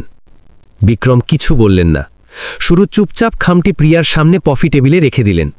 তিনি তার সামনে সোফায় বসে গেলেন। তার চোখ জটিল অনুভূতি নিয়ে তার উপর স্থির ছিল। রাহুল পাশের কক্ষে তার বিল্ডিং ব্লক নিয়ে খেলা করছিল। তার নিষ্পাপ হাসির আওয়াজ কখনো কখনো বাইরে আসছিল, যা বসার ঘরের উত্তেজনাপূর্ণ পরিবেশের সাথে একটি নিষ্ঠুর বৈপরীত্য সৃষ্টি করছিল। তুমি ফলাফল পেয়ে গেছ? প্রিয়া কাঁপতে থাকা কণ্ঠে জিজ্ঞাসা করলেন। বিক্রমের চোখের দিকে তাকানোর সাহস পাচ্ছিলেন না। বিক্রম মাথা নাড়লেন। তার কণ্ঠস্বর গভীর এবং রুক্ষ ছিল। তিনি নিজের ভিতরে উথলে ওঠা আবেগ নিয়ন্ত্রণ করার চেষ্টা করছিলেন। হ্যাঁ, আমি এইমাত্র নিয়ে এসেছি। তিনি তার দিকে তাকালেন। তার চোখ যেন বলছিল, তুমি কি দেখতে চাও? প্রিয়া নিজের মাথা জোরে জোরে নাড়লেন। তার চোখ লাল এবং অশ্রুতে ভরা ছিল। না, দরকার নেই, আমি জানি। তিনি জানতেন যে তাকে সত্য জানতে সেই কাগজ দেখার দরকার নেই। তার হৃদয় তাকে অনেক আগেই বলে দিয়েছিল। তাহলে কেন? বিক্রম জিজ্ঞাসা করলেন। তার কণ্ঠের ওপর থেকে নিয়ন্ত্রণ হারিয়ে যাচ্ছিল। তুমি আমার কাছ থেকে এটা কেন লুকালে? 10 বছর প্রিয়া, 10 বছর হয়ে গেল যখন আমরা ভালোবাসায় ছিলাম এবং তারপর যন্ত্রণায় আলাদা হয়ে গেলাম। তুমি আমার সন্তানের সঙ্গে গর্ভবতী ছিলে, একা একা সন্তান জন্ম দিলে এবং তারপর 10 বছর ধরে একা একাই তাকে বড় করলে। তুমি কি জানো যে এটা আমার জন্য কতটা নিষ্ঠুর? প্রিয়ার নীরবতা আগুনে ঘি ঢালার কাজ করল। বিক্রম উঠে দাঁড়ালেন। তার কণ্ঠস্বর আরও উঁচু হয়ে গেল, যা এখন পর্যন্ত চাপা ব্যথা এবং হতাশায় ভরা ছিল। তুমি কি জানো যে আমি সেই দিনগুলো কিভাবে পার করেছি? আমার মনে হয়েছিল যে তুমি আমাকে ধোঁকা দিয়েছ, আমাকে একটি শব্দ না বলে ছেড়ে দিয়েছ। আমি তোমাকে ঘৃণা করেছি, কিন্তু তবুও তোমাকে মনে করা, তোমাকে ভালোবাসা বন্ধ করতে পারেনি। আর তুমি আমাদের সন্তানকে নিয়ে একটি আলাদা জীবন কাটাচ্ছিলে, কোনো ব্যাখ্যা ছাড়াই, কোনো খবর ছাড়াই। প্রিয়া অবশেষে নিজের অশ্রুতে ভেজা মুখ উপরে তুললেন। তার চোখ লাল এবং ফোলা ছিল। তার কণ্ঠস্বর কাঁপছিল, তিক্ততা এবং অভিযোগে ভরা ছিল, যেন তিনি এই মুহূর্তের জন্য অনেক লম্বা সময় ধরে অপেক্ষা করছিলেন, যাতে নিজের সমস্ত ব্যথা বাইরে বের করে দিতে পারেন। আর তোমার কি? সেদিন কি তুমি তোমার বাবা, তোমার পরিবারের বিরুদ্ধে গিয়ে আমার রক্ষা করার সাহস করেছিলে? তুমি কি আমার হাত ধরে অন্য কোথাও যাওয়ার সাহস করেছিলে? নাকি তুমিও শুধু অসহায় হয়ে আমাকে অপমান এবং ব্যথায় যেতে দেখতে থাকলে? বিক্রম স্তম্ভিত হয়ে গেলেন। প্রিয়ার কথাগুলো একজন মানুষের অহংকারের উপর ঠান্ডা জলের বর্ষণ করার মতো। হ্যাঁ, সেই দিন তিনি অসহায় ছিলেন। তিনি তার ভালোবাসার, তার প্রেমিকার রক্ষা করার জন্য যথেষ্ট শক্তিশালী, যথেষ্ট সাহসী ছিলেন না। তিনি তাকে সবকিছু একা সহ্য করার জন্য ছেড়ে দিয়েছিলেন। আমাকে মাফ করে দাও, বিক্রম ফিসফিস করে বললেন। তার কণ্ঠস্বর ক্লান্তি, অনুশোচনা এবং অসহায়তায় ভরা ছিল। তিনি চেয়ারে বসে গেলেন, নিজের 2 হাতে নিজের মাথা ধরলেন। তিনি জানতেন যে তিনি ভুল ছিলেন, তিনি খুব দুর্বল, খুব ভীতু ছিলেন। কিন্তু প্রিয়া? বিক্রম মাথা তুলে সরাসরি তার চোখের দিকে তাকালেন। তার চোখে দৃঢ় সংকল্প ছিল, তার হৃদয়ের গভীর থেকে একটি প্রতিশ্রুতি। মিস্টার সিংয়ের সাথে মুখোমুখি। যেমনই বিক্রমের প্রতিশ্রুতি শেষ হল, তার ফোন জোরে জোরে বাজতে শুরু করল, যার ফলে কক্ষের শান্ত এবং ভারী নীরবতা ভেঙে গেল। স্ক্রিনে বাবা নামটি ঝলঝল করছিল। বিক্রমের বুক কেঁপে গেল। তিনি জানতেন যে এটা সেই কল যা তিনি অনুমান করেছিলেন কিন্তু মুখোমুখি হতে চাননি। খবর মিস্টার সিংহের কাছে তার প্রত্যাশার চেয়েও দ্রুত পৌঁছে গিয়েছিল। আসল লড়াই এখন শুরু হচ্ছিল। বিক্রম একটি গভীর শ্বাস নিলেন। নিজের কণ্ঠস্বরতে যতটা সম্ভব শান্ত রাখতে চেষ্টা করতে করতে তারপর ধীরে ধীরে ফোন তুললেন। হ্যালো বাবা, আমি এখন একটি ব্যক্তিগত কাজে ব্যস্ত আছি। বিক্রম নিজের কণ্ঠস্বরকে যতটা সম্ভব শান্ত রাখতে চেষ্টা করতে করতে বললেন, যদিও তার হৃদয়ে ঝড়ে ছিল। অন্যদিকে মিস্টার সিংহের কণ্ঠস্বর ঠান্ডা, কর্তৃত্বপূর্ণ এবং রাগে ভরা ছিল। তুমি কোথায়? আমি শুনেছি যে তুমি কোরিয়ান অংশীদারদের সঙ্গে একটি গুরুত্বপূর্ণ বৈঠক মাঝখানে ছেড়ে দিয়ে কোনো হাসপাতালের পিছনে ছুটে গেছ। তার কণ্ঠে অবজ্ঞা ছিল। ব্যক্তিগত কাজ? মিস্টার সিং একটি ব্যঙ্গাত্মক হাসি ফেললেন, যা বিক্রমকে চমকে দিল। তোমার ব্যক্তিগত কাজ যা কোম্পানির কোটি টাকার চুক্তিকে প্রভাবিত করতে পারে? বিক্রম ফোনটি শক্ত করে ধরে রাখলেন, তার আঙুলগুলো সাদা হয়ে গেল। তিনি জানতেন যে তার বাবা কাজ এবং সম্মানের ব্যবহার করে তার ওপর চাপ সৃষ্টি করার চেষ্টা করছেন। আমি সেটা পরে সামলে নেব বাবা, এটা তার চেয়ে অনেক বেশি গুরুত্বপূর্ণ, বিক্রম দৃঢ়তার সঙ্গে জবাব দিলেন। তোমার কেরিয়ার থেকে বেশি গুরুত্বপূর্ণ কি? আমাদের পরিবার এবং সিং গ্রুপের প্রতিপত্তি থেকে বেশি? মিস্টার সিং প্রায় চিৎকার করে উঠলেন। তার কণ্ঠস্বর ফোন থেকে প্রতিধ্বনিত হচ্ছিল যেন বিক্রমের কানের পর্দা ছিঁড়ে দেবে। আমি শুনেছি যে তুমি একটি মহিলা এবং একটি বাচ্চার সঙ্গে জড়িয়ে আছো। তুমি এই কি নাটক করছো? বিক্রম, প্রিয়া যে পাশে বসেছিল, যদিও তিনি অন্যদিকের কথা পরিষ্কার শুনতে পারছিলেন না, তিনি বিক্রমের চরম উত্তেজনা অনুভব করলেন। তিনি ধীরে ধীরে নিজের হাত ফিরিয়ে নিলেন। তার চোখ উদ্বেগ নিয়ে তাকে দেখছিল। বিক্রম নিজের চোখ বন্ধ করে নিলেন। তিনি জানতেন যে তাকে দ্রুত বা পরে এই মুহূর্তের মুখোমুখি হতেই হবে। তিনি আরও একটি গভীর শ্বাস নিলেন এবং সমস্ত সাহস সঞ্চয় করলেন। বাবা, সেই মহিলাটি প্রিয়া, তিনি বললেন। তার কণ্ঠস্বর গভীর হয়ে গেল। প্রতিটি শব্দ স্পষ্ট ছিল, যেন বাতাসে পিরেক ঠকছেন। অন্যদিকে নীরবতা নেমে এলো, একটি দমবন্ধ করা নীরবতা, যার মধ্যে কেবল মিস্টার সিংয়ের ভারী শ্বাস শোনা যাচ্ছিল। বিক্রম কল্পনা করতে পারতেন যে তার বাবার মুখ প্রথমে বিস্ময় এবং তারপর চরম ক্রোধে পরিণত হয়েছে। প্রিয়া? কোন প্রিয়া? মিস্টার সিংয়ের কণ্ঠস্বর সামান্য কেঁপে গেল। তিনি একটি আবেগ দমন করার চেষ্টা করছিলেন, যা ফেটে পড়তে চলেছিল, কিন্তু বিস্ময় এবং ক্ষোভ লুকানো যাচ্ছিল না। প্রিয়া শর্মা, সেই মেয়েটি যাকে আপনি 10 বছর আগে আমার থেকে আলাদা করার জন্য সব সম্ভাব্য চেষ্টা করেছিলেন। বিক্রম স্পষ্ট এবং দৃঢ়তার সঙ্গে বললেন, কোনো দ্বিধাবোধ ছাড়াই। তুমি কি বলছো? মিস্টার সিং প্রায় ফোনের মধ্যে চিৎকার করে উঠলেন। তার কণ্ঠস্বর শক এবং রাগে ভরে গেল। সেই মেয়েটি, সেই গ্রাম্য মেয়েটি, তার সাহস কি করে হলো তোমার কাছে ফিরে আসার? সে কি আবার তোমার সঙ্গে জড়িয়ে পড়তে চায়, টাকা আদায় করতে চায়, নাকি সে এই পরিবারকে ধ্বংস করতে চায়? বাবা! বিক্রম চিৎকার করে উঠলেন, আর শান্ত থাকতে পারলেন না। তিনি উঠে বারান্দায় চলে গেলেন, যাতে প্রিয়া তার বাবার কঠোর শব্দগুলো না শুনতে পারে। আমি তার সম্পর্কে এভাবে কথা বলবেন না। প্রিয়া এইমাত্র হাসপাতাল থেকে ফিরেছে। আমার পরোয়া নেই, মিস্টার সিং চিৎকার করে উঠলেন। তার কণ্ঠস্বরে অবজ্ঞা ছিল। তুমি এখনই বাড়ি এসো। আমি তোমাকে আজ থেকে তার সঙ্গে কোনো সম্পর্ক রাখতে মানা করছি। তুমি কি ভুলে গেছো যে সে তোমাকে একটি শব্দ না বলে কিভাবে ছেড়ে দিয়েছিল? সেই ধরনের মহিলা তোমার মনোযোগের যোগ্য নয়। সে আমাকে ছেড়ে যায়নি, বিক্রম দাঁত কিরমির করে বললেন। উতলে ওঠা রাগ নিয়ন্ত্রণ করার চেষ্টা করছিলেন, কিন্তু তার কণ্ঠস্বর এখনও রাগে ভরা ছিল। এটা আপনি ছিলেন যিনি তাকে বাধ্য করেছিলেন। আপনি তাকে এই পরিস্থিতিতে ঠেলে দিয়েছিলেন, এবং এখন আমার একটি ছেলে আছে, সে আপনার নাতি। আরও একটি নীরবতা। এইবারের নীরবতা আরও ভয়ঙ্কর ছিল। বিক্রম অন্যদিকে তার বাবার ভারী শ্বাস শুনতে পারছিলেন, যেন মিস্টার সিং এই চমকপ্রদ খবরটি মোকাবিলা করার চেষ্টা করছিলেন। তুমি তুমি বলছো যে সে তোমার ছেলে? তুমি পাগল হয়ে গেছো বিক্রম। মিস্টার সিংয়ের কণ্ঠস্বর এক মুহূর্তের জন্য দুর্বল হয়ে গেল, যেন তিনি একটি মারাত্মক ধাক্কা খেয়েছেন। তারপর তিনি আবার কঠোর, ঠান্ডা এবং অবজ্ঞাপূর্ণ হয়ে গেলেন। আমি এটা স্বীকার করি না। এই পরিবারে একটি অজানা বংশের নাতি, এমন একজন বউ যার কোনো বংশ, কোনো মা বাবা নেই, হতে পারে না। আমার আপনার অনুমোদনের প্রয়োজন নেই, বিক্রম বললেন। তার কণ্ঠস্বর অস্বাভাবিকভাবে দৃঢ় ছিল, এমন একটা প্রতিরোধ যার তিনি নিজেও আশা করেননি। তিনি তার বাবার নিয়ন্ত্রণ থেকে ক্লান্ত হয়ে পড়েছিলেন, কিন্তু এইবার তিনি একটি অদৃশ্য শক্তি অনুভব করলেন, রাহুলের ছবি থেকে পাওয়া শক্তি, যার চোখ ঠিক তার মতোই ছিল। প্রিয়ার ব্যথাভরা কিন্তু শক্তিশালী চোখ থেকে পাওয়া শক্তি। তিনি এখন পিছু হটতে পারতেন না, কখনো নয়। একটি নতুন ঝড়। রাহুল অসুস্থ। প্রিয়া তখনও সোফায় বসেছিলেন। তার চোখ জানালার বাইরে দেখছিল, যেখানে রাত ধীরে ধীরে নেমে আসছিল। যদিও তিনি বিক্রম এবং তার বাবার পুরো কথোপকথন শোনেননি, কিন্তু তিনি উত্তেজনা এবং মিস্টার সিংয়ের কঠোর শব্দগুলো অনুভব করছিলেন। অতীতের ভয়, অবহেলিত এবং অপমানিত হবার দিনগুলো ফিরে এলো। তিনি ভয় পেয়েছিলেন যে যদি রাহুল বিক্রমের পরিবারে যোগ দেয় তাহলে সে আঘাত পাবে, এমন একটি দুনিয়া যেটা পক্ষপাত এবং বৈষম্যে ভরা। তিনি বিক্রমের থেকে দূরত্ব বজায় রাখতে চেষ্টা করলেন। যদিও তার হৃদয়েও আবেগ এবং কৃতজ্ঞতা ছিল, তিনি ভয় পেয়েছিলেন যে বিক্রমের কাছে ফিরে যাওয়ার ফলে তিনি মিস্টার সিং এবং অন্যান্যদের কাছ থেকে আরও দুঃখ এবং কঠোর শব্দ পাবেন। রাহুল একটি শিশুর সংবেদনশীলতা নিয়ে সেই উত্তেজনা অনুভব করছিল। সে কিছুক্ষণ আগে পর্যন্ত নিজের ব্লগ নিয়ে খেলছিল, কিন্তু এখন রঙিন কাঠের ব্লগগুলিও তাদের আবেদন হারিয়ে ফেলেছিল।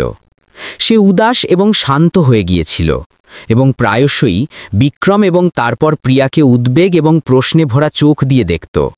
সে বুঝতে পারছিল না যে তার মা সেই দয়ালু বিক্রম আঙ্কেল থেকে কেন দূরে থাকছিলেন, যিনি তার মাকে বাঁচিয়েছিলেন এবং সবসময় তার ভালো যত্ন নিয়েছিলেন।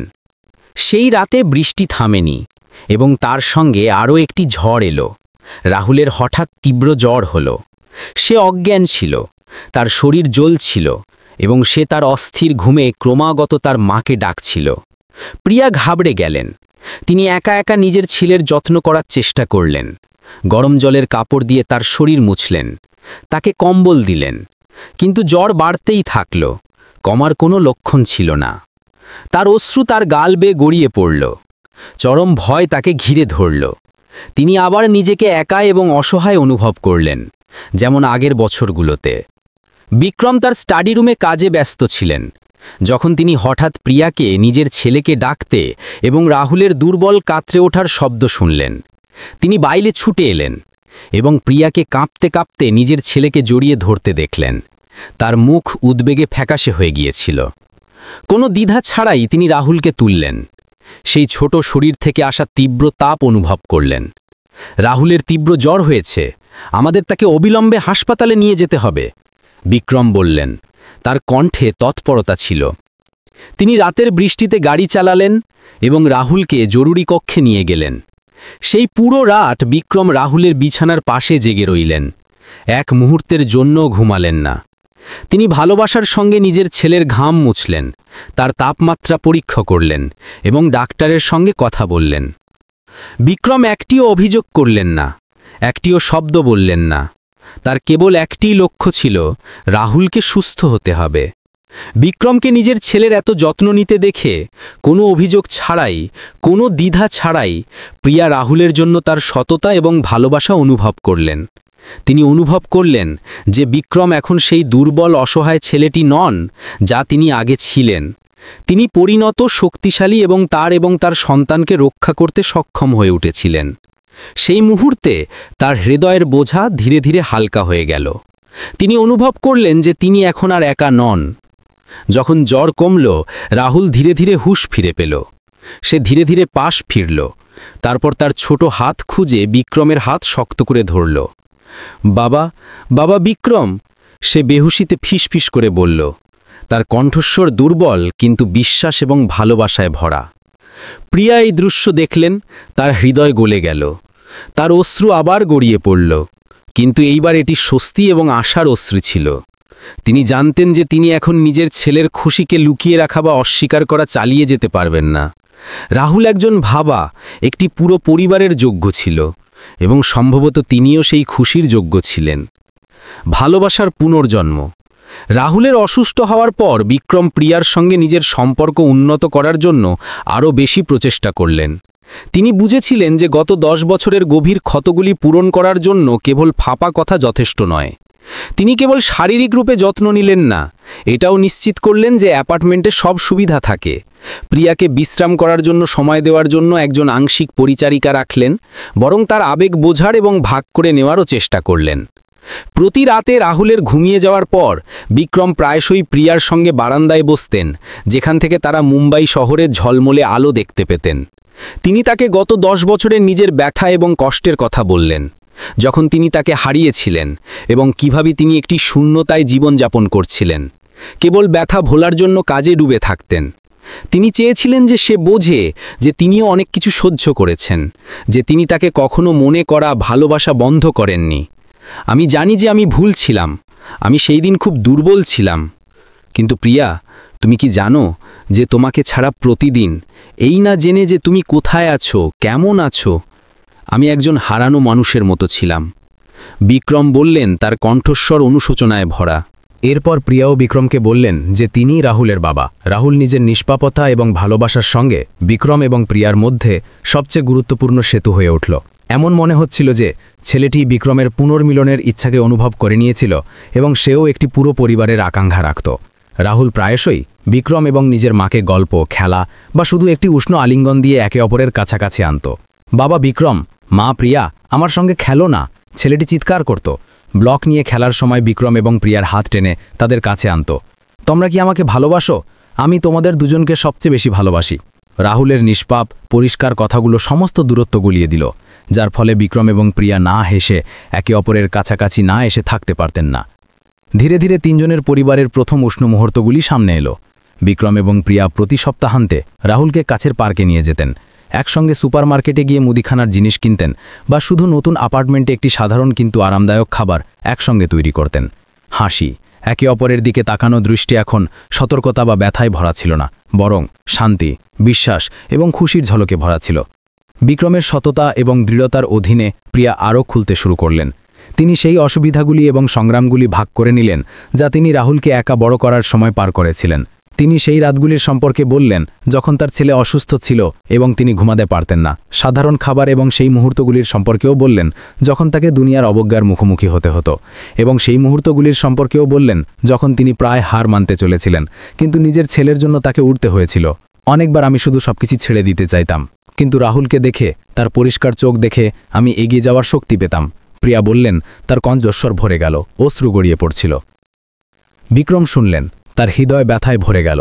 তিনি প্রিয়ার হাত শক্ত করে ধরলেন, তার চোখে দুঃখ এবং দৃঢ় সংকল্প ছিল। আমাকে মাফ করে দাও প্রিয়া, আমি তোমাকে অনেক দুঃখ সহ্য করতে দিয়েছি, কিন্তু এখন থেকে আমি তোমাকে এবং আমাদের ছেলেকে কিছুতেই সহ্য করতে দেব না, আমি প্রতিশ্রুতি দিচ্ছি। যদিও এটি কথায় বলা হয়নি, বিক্রম এবং প্রিয়ার মধ্যেকার আবেগ আবারও বাড়তে শুরু করল, আগের থেকেও অনেক বেশি শক্তিশালী। তারা কষ্টের পর এক অন্যের মধ্যে গভীর বোঝাপড়া এবং সহানুভূতি খুঁজে পেলেন। 6 বছরের বিচ্ছেদের পর তাদের ভালোবাসা এখন যৌবনের ছেলে মানুষই রোমান্স ছিল না, বরং দুই আত্মার একটি শক্তিশালী বন্ধন ছিল যারা অনেক ঝড়ের মধ্য দিয়ে গিয়েছিল। রাহুল এটি অনুভব করল এবং সে তাদের দুজনকে কাছে আসতে এবং একে অপরকে ভালোবাসতে দেখে আগের থেকেও বেশি খুশি ছিল। সমাজ এবং মিস্টার সিংয়ের চাপ। বিক্রম, প্রিয়া এবং রাহুলের ছোট্ট পরিবারের শান্তিপূর্ণ এবং সুখী জীবন বেশি দিন চলল না। সিং গ্রুপের সিইও বিক্রম, যিনি মুম্বাইয়ের ব্যবসায় জগতে একজন প্রভাবশালী ব্যক্তি ছিলেন এবং একটি রহস্যময় মহিলা এবং একটা 10 বছরের বাচ্চার মধ্যেকার সম্পর্ক মনোযোগ আকর্ষণ করা শুরু করে দিল। সোশ্যাল মিডিয়া প্ল্যাটফর্মগুলিতে, বিলাসী ক্যাফেতে এবং বিশেষ করে উচ্চ সমাজের পার্টিগুলিতে গুজব এবং ফিসফিসানি ছড়াতে লাগল। শুনেছি বিক্রম কোনো মহিলাকে বাড়িতে রেখেছেন এবং তার একটি অবৈধ সন্তানও আছে। বিশ্বাস হয় না তার মতো একজন মানুষ এই ধরনের মহিলার পাল্লায় পড়ে গেল। সে নিশ্চয়ই টাকার জন্য এসেছে। এই বয়সে প্রেম কোথায় হয়?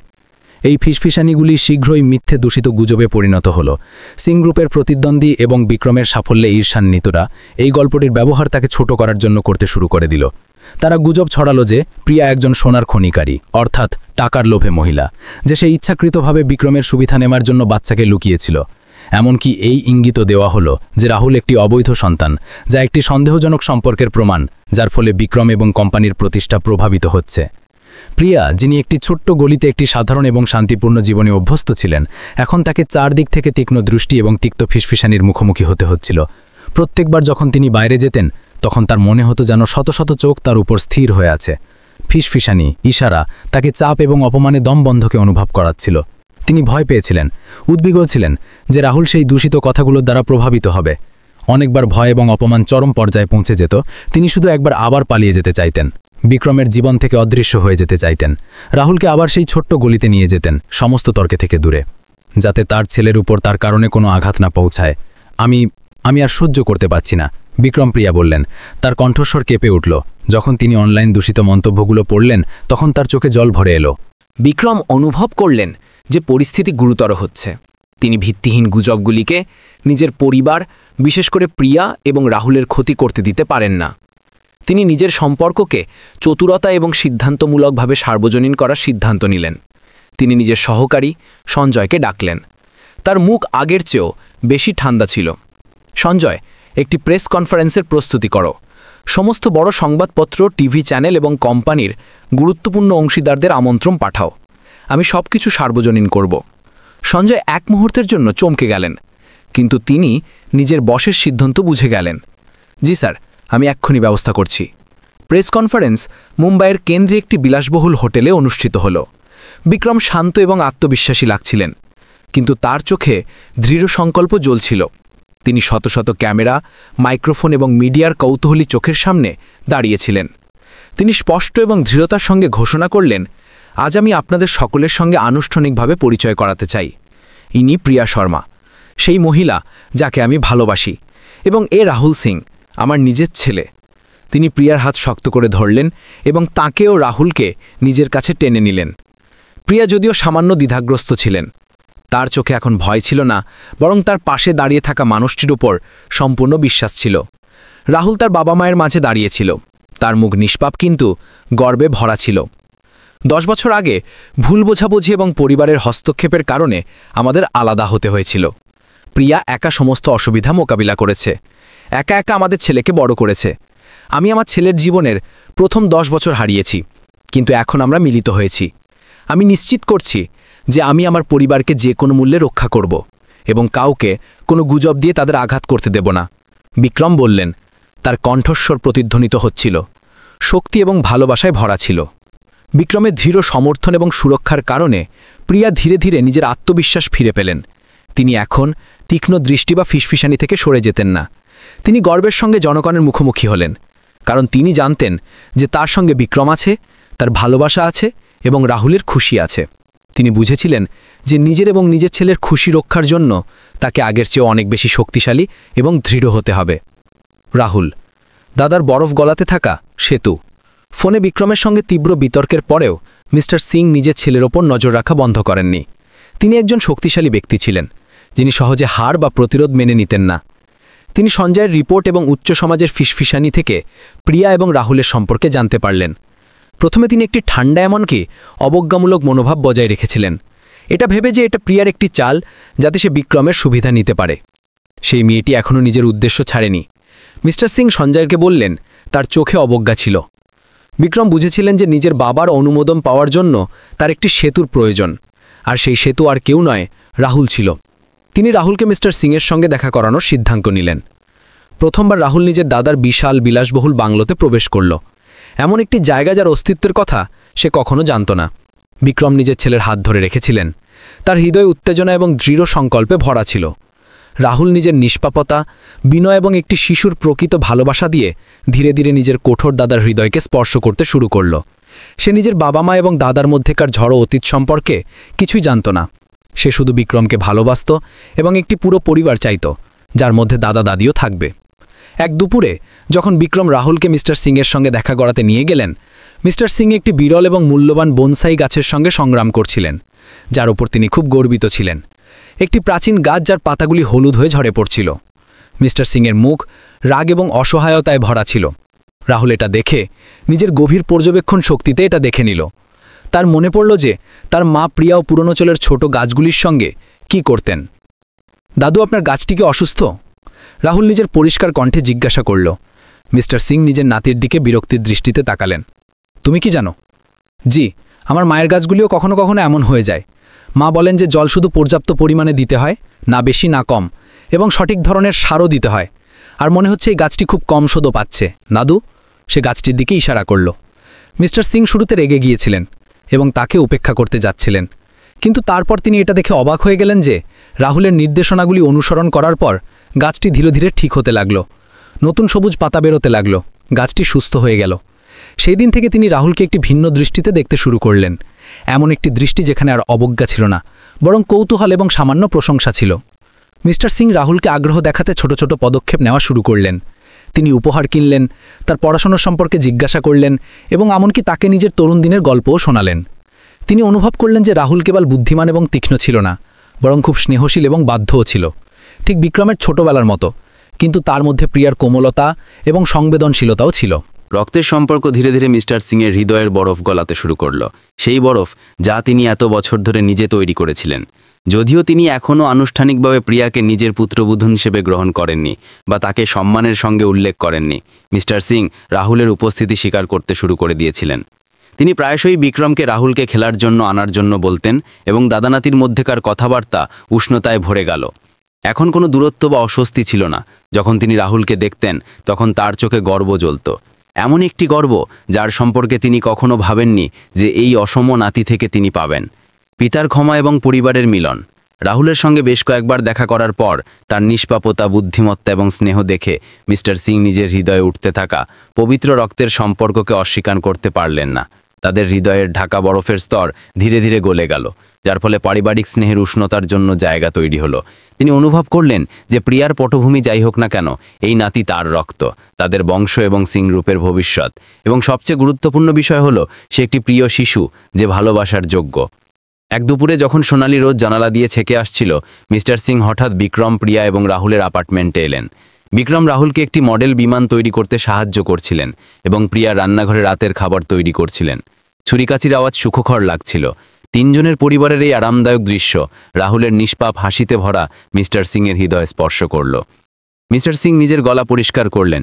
একটি ছোট আওয়াজ, কিন্তু বিক্রম এবং প্রিয়াকে চমকে দেওয়ার জন্য যথেষ্ট ছিল। তিনি রাহুলকে খুশিতে খেলতে দেখলেন। নিজের দাদাকে দেখে তার চোখ উজ্জ্বল হয়ে উঠল। তারপর তিনি বিক্রমের দিকে তাকালেন। তার চোখে একটা জটিলতা ছিল, সামান্য স্বীকৃতি এবং অনুশোচনাও ছিল। মিস্টার সিং রাহুলের দিকে ঘুরলেন। তার কণ্ঠস্বর এখনও কিছুটা কঠোর ছিল, কিন্তু এখন তার মধ্যে সেই শীতলতা ছিল না, বরং একটি বিরল কোমলতা ছিল। এই ছেলে, এ ঠিক তোমার ছোটবেলার মতো দেখতে, বিক্রমকে বললেন, এবং তারপর ধীরে ধীরে হাসলেন। তার গম্ভীর মুখে একটি বিরল হাসি দেখা গেল। তিনি নিচে ঝুঁকল এবং রাহুলের মাথার ওপর হাত বোলালো। তার কণ্ঠস্বর আগের চেয়েও বেশি উষ্ণ ছিল। আমার নাতি। সেই সরল কথাগুলি একটি সম্পূর্ণ স্বীকৃতির অর্থ বহন করত, এমন একটি স্বীকৃতি যার জন্য বিক্রম এবং প্রিয়া অনেক লম্বা সময় ধরে অপেক্ষা করছিলেন। রাহুল মাথা উপরে তুলল, তার গোল চোখ বিস্ময়ে ভরে গেল এবং তারপর খুশিতে ফেটে পড়ল। সে নিজের দাদুর পা জড়িয়ে ধরল। তার কণ্ঠস্বর চেঁচাচ্ছে লাগল, দাদু, আমি কি সত্যি আপনার নাতি? মিস্টার সিং ধীরে ধীরে মাথা নাড়লেন। তার বুকে একটি উষ্ণতা ছড়িয়ে পড়ল। তারপর তিনি প্রিয়ার দিকে ঘুরলেন। তার চোখে একটি জটিলতা ছিল, সামান্য স্বীকৃতি এবং অনুশোচনাও ছিল। প্রিয়া, মা, 10 বছর আগে যা হয়েছিল সেটা আমার ভুল ছিল। আমি খুব একগুঁয়ে ছিলাম, প্রতিপত্তি এবং অবস্থানকে খুব বেশি গুরুত্ব দিতাম। আমি ক্ষমা চাইছি। মিস্টার সিংয়ের দেরিতে আসা ক্ষমা প্রিয়াকে কাঁদিয়ে দিল। সেই অশ্রু যে সে এত বছর ধরে চেপে রেখেছিল অবশেষ ঝরে পড়ল। তার হৃদয়ের ওপর যে ভারী বোঝা ছিল তা এখন সরে গেল। প্রিয়া মিস্টার সিংকে দেখলেন। অশ্রু এখনও ঝরছিল, কিন্তু তার হৃদয়ে এখন আর কোনো অসন্তোষ ছিল না। তিনি বুঝতে পেরেছিলেন যে এই দিন পর্যন্ত পৌঁছানোর জন্য তাকে, বিক্রম এবং রাহুলকে অনেক কিছু সহ্য করতে হয়েছে। তিনি মাথা নাড়লেন।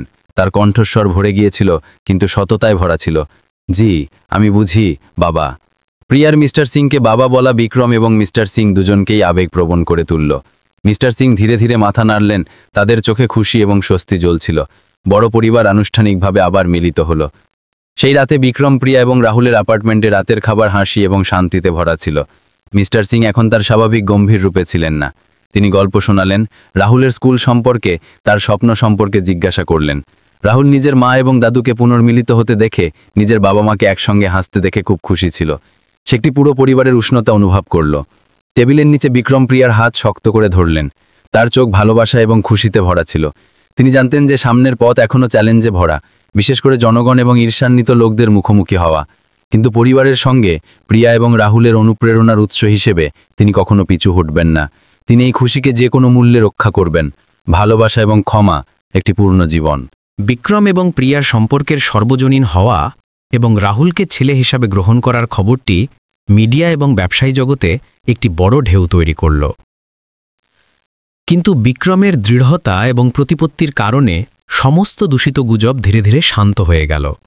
এটাকে আরও শক্তিশালী করার জন্য বিক্রম এবং প্রিয়া একটি ছোট, আরামদায়ক অনুষ্ঠান আয়োজন করার সিদ্ধান্ত নিলেন। এই অনুষ্ঠানটি বিক্রমের বাংলোতে হল, যা একসময় দূরত্ব এবং পক্ষপাতের প্রতীক ছিল। এই অনুষ্ঠানটি কেবল সম্পর্ককে আনুষ্ঠানিকভাবে সর্বজনীন করার জন্য ছিল না, বরং রাহুলকে ঘনিষ্ঠ বন্ধু, অংশীদার এবং পরিবারের সদস্যদের সঙ্গে একটি আনুষ্ঠানিক কিন্তু উষ্ণ এবং হাসিখুশি উপায়ে পরিচয় করিয়ে দেওয়ার জন্য ছিল। মিস্টার সিং নিজের স্বাভাবিকের চেয়েও বেশি বিনয়ী মুখের সঙ্গেও উপস্থিত ছিলেন। তিনি বিক্রমের পাশে দাঁড়িয়েছিলেন। গর্বের সঙ্গে রাহুলের পরিচয় সকলের সঙ্গে করাচ্ছিলেন। এ আমার নাতি রাহুল বিক্রম এবং প্রিয়ার ছেলে। মিস্টার সিংয়ের কণ্ঠে এখনও একজন শক্তিশালী ব্যক্তির সামান্য কঠোরতা ছিল, কিন্তু রাহুলের জন্য তার চোখে ভালোবাসা এবং গর্ব ভরা ছিল। প্রিয়া একটি সাধারণ কিন্তু রুচিশীল পোশাকে বিক্রমের পাশে দাঁড়িয়েছিলেন, আত্মবিশ্বাসের সঙ্গে শুভেচ্ছা গ্রহণ করছিলেন। তিনি এখন সেই লাজুক ভীতু মেয়ে ছিলেন না, বরং একজন শক্তিশালী আত্মবিশ্বাসী মহিলা হয়ে উঠেছিলেন। বিক্রম, প্রিয়া এবং রাহুলের পারিবারিক জীবন তখন থেকে হাসি এবং খুশিতে ভরে গেল। প্রিয়া ধীরে ধীরে নতুন জীবনে মিশে গেলেন। তিনি নিজের সরলতা এবং সততা বজায় রাখলেন, কিন্তু এখন তিনি অনেক বেশি আত্মবিশ্বাসী ছিলেন। তিনি এখন বাড়িতেই থাকতেন না, বরং মুম্বাইয়ে কিছু দাতব্য কার্যক্রমে অংশ নিতে শুরু করলেন। নিজের বোঝাপড়া এবং জীবনের অভিজ্ঞতা ব্যবহার করে অভাবী লোকদের সাহায্য করতে শুরু করলেন, বিশেষ করে অনাথ শিশু এবং একক মহিলাদের। তিনি সম্প্রদায়ের জন্য অবদান রাখতে খুশি এবং অর্থ খুঁজে পেলেন। বিক্রম এখনও একজন প্রতিভাবান সিইও ছিলেন, যিনি সিং গ্রুপকে আরও শক্তিশালী করে তুলছিলেন, কিন্তু তিনি কর্মজীবন এবং পরিবারের মধ্যে ভারসাম্য বজায় রাখতে শিখেছিলেন। তিনি এখন সেই ঠান্ডা, দূরের বিক্রম ছিলেন না। প্রতি সন্ধ্যায় তিনি প্রিয়া এবং রাহুলের জন্য সময় বের করতেন। নিজের ছেলের সঙ্গে পড়তেন, খেলতেন বা শুধু নিজের স্ত্রীর সঙ্গে দিনের গল্প ভাগ করতেন। আরামদায়ক রাতের খাবার, সপ্তাহান্তের ভ্রমণ এবং ঘুমানোর আগে বই পড়া অবিচ্ছেদ্য অভ্যাস হয়ে গেল, যার ফলে পারিবারিক বন্ধন আরও শক্তিশালী হল। রাহুল নিজের বাবা, মা এবং দাদার পুরো ভালোবাসায় বড় হল। সে বুদ্ধিমান, তীক্ষ্ণ, পড়াশোনায় ভালো এবং খুব দয়ালু ছিল। সে কেবল পড়াশোনায় ভালো ছিল না, বরং খুব সক্রিয় এবং শক্তিশালীও ছিল। অনেক পাঠ্যক্রম বহির্ভূত কার্যক্রমে অংশ নিত। রাহুল পুরো পরিবারের গর্ব হয়ে উঠল, একটি সুখী এবং প্রতিশ্রুতিময় ছেলে। বিক্রমের সহকারী সঞ্জয় নিজের বসের খুশির জন্য খুশি ছিলেন। তিনি সবসময় বিশ্বস্ত ছিলেন এবং সবকিছুতে বিক্রমের সমর্থন করতেন। এত বছর ধরে কষ্টের পর বিক্রমকে নিজের খুশি ফিরে পেতে দেখে তিনি জানতেন যে এখনকার বিক্রমই আসল বিক্রম, একজন সফল মানুষ, কিন্তু এর চেয়েও গুরুত্বপূর্ণ একজন ভালোবাসার এবং দায়িত্বশীল স্বামী, বাবা এবং ছেলে। সমাপ্তি। ভালোবাসার শক্তি। সময় একটি চোখের পলকে পেরিয়ে গেল। অনেক বছর পর বিক্রম এবং প্রিয়ার পরিবার এখনও শক্তিশালী এবং সুখী ছিল। খুশি সময়ের সঙ্গে বাড়তে থাকল। বাংলো হাসি এবং দৈনন্দিন গল্পে ভরা ছিল। অতীতের ঘটনা, দুঃখ এখন শুধু দূরের স্মৃতি ছিল, একটি শিক্ষা যা তাদের শেখাতো যে তাদের যা আছে তা প্রশংসা করতে। রাহুল, সেই ছোট্ট ছেলেটি যে একসময় বৃষ্টিতে সাহায্যের জন্য ভিক্ষা করছিল, এখন প্রতিভাবান, দয়ালু একজন যুবক হয়ে উঠেছিল, যার মধ্যে বিক্রমের দৃঢ় সংকল্প এবং নেতৃত্ব এবং প্রিয়ার করুণা এবং সংবেদনশীলতা উভয়ই ছিল। সে নিজের পথ বেছে নিয়েছিল, পারিবারিক ব্যবসার অনুসরণ না করে বরং বিজ্ঞানের ক্ষেত্রে সবুজ প্রযুক্তিতে গবেষণার অনুসরণ করল। এমন একটি পেশা যার জন্য তীক্ষ্ণ বুদ্ধি এবং সম্প্রদায়ের জন্য করুণা উভয়েরই প্রয়োজন হয়। রাহুল সবসময় পারিবারিক মূল্যবোধ বজায় রেখেছিল। নিয়মিতভাবে নিজের বাবা মা এবং দাদার সঙ্গে দেখা করত, কাজ এবং জীবনের সম্পর্কে গল্প ভাগ করত, এবং সবসময় বিক্রম এবং প্রিয়ার সবচেয়ে বড় গর্ব হয়ে রইল। তাদের জীবনের গল্প সুন্দর স্মৃতি, খুশির মুহূর্ত এবং সেই চ্যালেঞ্জগুলির একটি শৃঙ্খল ছিল যা তারা একসঙ্গে পার করেছিল। সেই দূরের যাত্রাগুলি ছিল নতুন জায়গাগুলির খোঁজ। সন্ধ্যা যখন পুরো পরিবার একটি আরামদায়ক খাবারে জড়ো হতো, হাসির প্রতিধ্বনি, উৎসাহের কথা, যখন বিক্রম কাজের চাপের মোকাবিলা করতেন বা যখন প্রিয়া দাতব্য কার্যক্রম থেকে ক্লান্ত হয়ে যেতেন, একে অপরের হাত শক্ত করে ধরা, বিশ্বাস ভরা দৃষ্টি, যখন তারা বাইরে থেকে সমালোচনার মোকাবিলা করতেন, এই সব কিছুর মাধ্যমে তারা ভালোবাসা, ক্ষমা এবং সাহসের শক্তি সম্পর্কে শিখেছিলেন। ভালোবাসা শুধু প্রথম দৃষ্টিতে আকর্ষণ নয়, বরং দৃঢ়তা, বোঝাপড়া এবং একে অপরকে সম্পূর্ণভাবে গ্রহণ করা। ভালোবাসা তাদের সমস্ত বাধা, সামাজিক পক্ষপাত এবং গভীর ক্ষতগুলি দূর করতে সাহায্য করল। প্রিয়ার বিক্রম এবং মিস্টার সিংয়ের জন্য ক্ষমা এবং বিক্রমের নিজের অতীতের দুর্বলতার জন্য নিজের প্রতি ক্ষমা সবচেয়ে গভীর মানসিক ক্ষতগুলি ভরে দিল, যার ফলে সত্যিকারের খুশির দরজা খুলে গেল এবং সত্যের মুখোমুখি হবার সাহস, সম্পর্ককে সর্বজনীন করার নিজের পরিবার রক্ষা করার সাহস তাদের একটি শক্তিশালী সম্পূর্ণ ঘর তৈরি করতে সাহায্য করল। পরিবার শুধু একটি আশ্রয় নয়, বরং সেই লোকেরা যারা একে অপরের সঙ্গে ভাগ করে নেয়, ভালোবাসে এবং একে অপরকে রক্ষা করে। অতীতে ভুল থাকা সত্ত্বেও, এক অপরকে হারিয়ে ফেলার পরেও যদি পর্যাপ্ত ভালোবাসা এবং দৃঢ়তা থাকে, তবে খুশি তবুও হাসবে, একটি উজ্জ্বল এবং স্থায়ী হাসি। তারা প্রমাণ করে দিল যে সত্যিকারের ভালোবাসা সমস্ত ক্ষতগুলি পূরণ করতে পারে, সমস্ত দূরত্ব পার করতে পারে এবং একটি সার্থক জীবন তৈরি করতে পারে। গল্পটি বিক্রম এবং প্রিয়ার ছবির সঙ্গে শেষ হয়, যাদের চুল এখন সাদা হয়ে গেছে। তারা বাংলোর ছোট বাগানে একটি বেঞ্চে এক অপরের পাশে বসে আছেন।